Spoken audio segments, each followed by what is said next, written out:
আমাদের সব মুমূর্ষু রুগী, যে রুগীগুলা কোনোভাবে এখান থেকে এই যে রুগীগুলা কোনোভাবে এখান থেকে মুভ করা যাবে না, হ্যাঁ, আইসিইউর রুগী, আমাদের আপনারা এইটুক সহযোগিতা করেন। আমি মাননীয় প্রধানমন্ত্রীর কাছে বলতে চাচ্ছি, এটা একটা হসপিটাল, এখানে যে ঘটনাটা ঘটছে 6টা বাচ্চা মারা গেছে, এখন 6টা বাচ্চার জন্য তো আপনারা আরও 50 জন মারতে পারেন না, তাই না?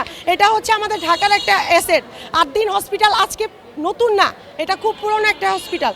এখান থেকে সবাই আজ পর্যন্ত এটার কোনো খারাপ ব্যাকগ্রাউন্ড আমরা পাই নাই। হ্যাঁ, আমরা ঢাকা মেডিকেলে গেছি, আমরা পিজিতে গেছি, ওইখান থেকে আমরা রিটার্ন আসছি। ঢাকা মেডিকেলে তো আমার রুগী মেরে ফেলেন, পিজিতে তো রুগী মেরে ফেলেন, ওইটা কেউ বিচার করে না। 8 দিন হসপিটালে একটা ঘটনা ঘটছে, এখন আমাদের মুমূর্ষু রুগীকে যে বলতেছে এখান থেকে রেফার করতে, আমরা কোথায় নিয়ে যাব বলেন? এখন কোথায় নিয়ে যাব?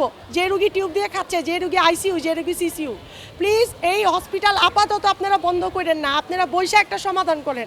এটা বন্ধ করাটাই সমাধান না, অ্যাটলিস্ট আমাদের জন্য, আমাদের জনগণের জন্য।